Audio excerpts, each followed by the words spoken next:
বহুদিন পরে আমি আর আমার হাসব্যান্ড একসাথে বের হয়েছিলাম। মানে একসাথে বের হওয়া মানে বাচ্চা-কাচ্চা ছাড়া বের হওয়াটাকে বোঝাচ্ছি। বাচ্চা-কাচ্চা হওয়ার পরে আসলে বাচ্চা-কাচ্চাকে বাসায় রেখে বের হওয়া কখনোই পসিবল হয়নি। কেননা আমরা যে বাসায় আর কেউই থাকে না। সো যেখানে যাই বাচ্চা-কাচ্চাদেরকে নিয়ে কিন্তু যেতে হয়। তো হ্যালো এভরিওয়ান, আসসালামু আলাইকুম। কেমন আছেন? কি অবস্থা? আশা করছি অনেক অনেক ভালো আছেন। আমি আলহামদুলিল্লাহ ভালো আছি। রুটি করা হয়েছিল প্রায় ১ সপ্তাহ আগে। মানে গত ১ সপ্তাহ আগে আমাদের বাসায় গ্যাস ছিল না। বাসায় এমনিতে কখনো গ্যাসের প্রবলেম হয় না। মাঝে মধ্যে দেখা যায় আর কি ৪-৫ মাস পরে ১ দিন অথবা ২ দিনের জন্য গ্যাস থাকে না। তখন কিন্তু বিপদে পড়ে যেতে হয়।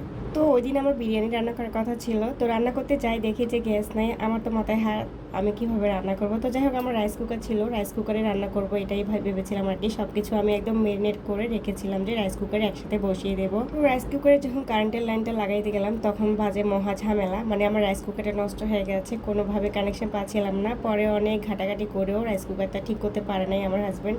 তো কি আর করা, বাসায় কিন্তু অনেক মানুষ ছিল, আর অনেক মানুষের জন্য বাইরে থেকে খাবার আনাও কিন্তু একটা কষ্টসাধ্য ব্যাপার। তো খেতে তো হবে, কিছুই করে নাই। তো ওই দিন দুপুরবেলা কিন্তু বাইরে থেকে খাবার এনেছিল। আর যাই হোক, সন্ধ্যা পর্যন্ত ওয়েট করছিলাম যে গ্যাস চলে আসবে, বাট 7টা পর্যন্ত ওয়েট করছি, গ্যাস তো আসে না। এদিকে আমার আবার চা না খাইলে মানে চলে না। চা আমার খেতে হয়, যত গরম হোক, রোদ হোক, বৃষ্টি হোক, চা আমার খেতেই হবে সকাল সন্ধ্যা দুবেলা। তো জামাইকে বললাম যে চলো বাইরে থেকে গিয়ে চা খেয়ে আসি। বাসায় কিন্তু এখন আমার শাশুড়ি আছে, সো আমি তুমি চাই আর একটা রাইস কুকার কিনে নিয়ে আসি, যেহেতু এটা নষ্ট হয়ে গেছে। আর কালকেও যদি গ্যাস না আসে তাহলে তো বাইরে থেকে এনে খেতে হবে। তো যে কথা সেই কাজ, আমার বাসা থেকে আগ্রাবাদ খুব কাছে। সো একটা রিক্সা নিয়ে কিন্তু আগ্রাবাদ চলে গিয়েছিলাম আরফেল বেস্ট বাইতে। আর ওখানে এত সুন্দর সুন্দর কালেকশন দেখে তো পুরো মাথা ঘুরে গেছে। আমার বাসার পাশেও একটা আছে, বাট ওটাতে অত কালেকশন নাই। তো এই তো আমি একটু ঘুরে ঘুরে ভিডিও নিয়েছিলাম, যেহেতু রান্নাবান্না ওই দিন করি নাই, সো রান্নাবান্নার কোনো ভিডিও মোবাইলে নাই। তো আমি চিন্তা করলাম যেহেতু বাইরে আসছি একটু ভিডিওটা করে নিই। তো আমি এই যে টিফিন বক্সগুলো দেখতেছিলাম আমার বাচ্চার জন্য, খুব সুন্দর সুন্দর টিফিন বক্স ছিল।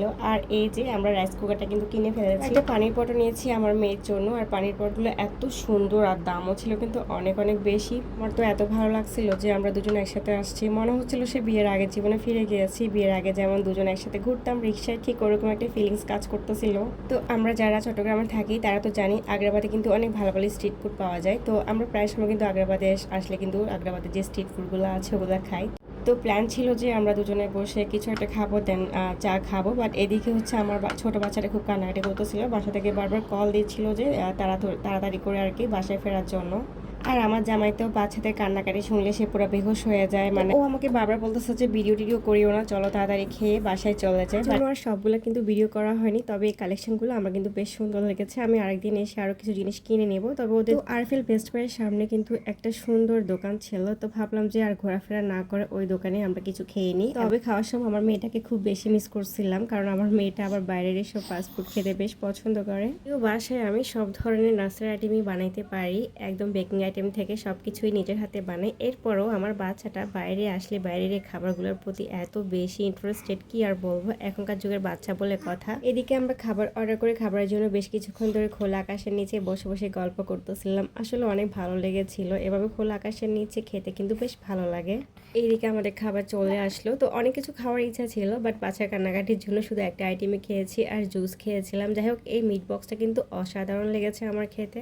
আর আমার মেয়ের জন্য এক বক্স আমি পার্সেল নিয়ে গিয়েছিলাম। আমার মেয়ে তো ভীষণ খুশি। দোকানগুলো মোটামুটি ফাঁকাই ছিল, বাট সামনের দিকে দোকানগুলোতে এত বেশি ভিড় থাকে যে আপনি বসে খাওয়ার কোনো স্কোপ পাবেন না, আপনাকে দাঁড়িয়ে দাঁড়িয়ে খেতে হবে। দাঁড়িয়ে দাঁড়িয়ে খেতে হলো সবাই কিন্তু ছুটির দিনগুলোতে এই জায়গাটাতে চলে আসি স্ট্রিট ফুডগুলো খাওয়ার জন্য, কারণ এখানকার খাবারগুলো অনেক বেশি ইয়াম্মি এবং টেস্টি। তো আমার আজকের ভিডিওটি আপনারা কে কোথায় থেকে দেখেছেন অবশ্যই কিন্তু কমেন্টস করে জানাবেন। আর এ পর্যন্ত যদি ভিডিওটি দেখে থাকেন তাহলে তো অসংখ্য ধন্যবাদ, আপনার জন্য অনেক অনেক দোয়া থাকবে। আর আমার পেজে যদি নতুন হয়ে থাকেন তাহলে পেজটা কিন্তু ফলো দিতে ভুলবেন না। আর চ্যানেলে নতুন হলে অবশ্যই চ্যানেলটি সাবস্ক্রাইব করে থাকবেন। হোক, খাওয়া দাওয়া শেষে এবার আমরা একটা রিক্সা নিয়ে বাসার উদ্দেশ্যে চলে যাচ্ছি। আর এই যে রিক্সায় বসে কিন্তু বেশ আরাম লাগছিল। একটা অটো রিক্সা পেয়েছি, অটো রিক্সাগুলোতে বসতে এমনিতেই অনেক মজা লাগে। এইদিকে বাসায় আসার সাথে সাথে কিন্তু রাইস কুকারটা বের করে আমি আমার খিচুড়িগুলা বসিয়ে দিয়েছি। যাই হোক, আজকের মতো ভিডিওটি এ পর্যন্তই থাকলো। সবাই অনেক অনেক ভালো থাকবেন, সুস্থ থাকবেন, আমার জন্য দোয়া করবেন।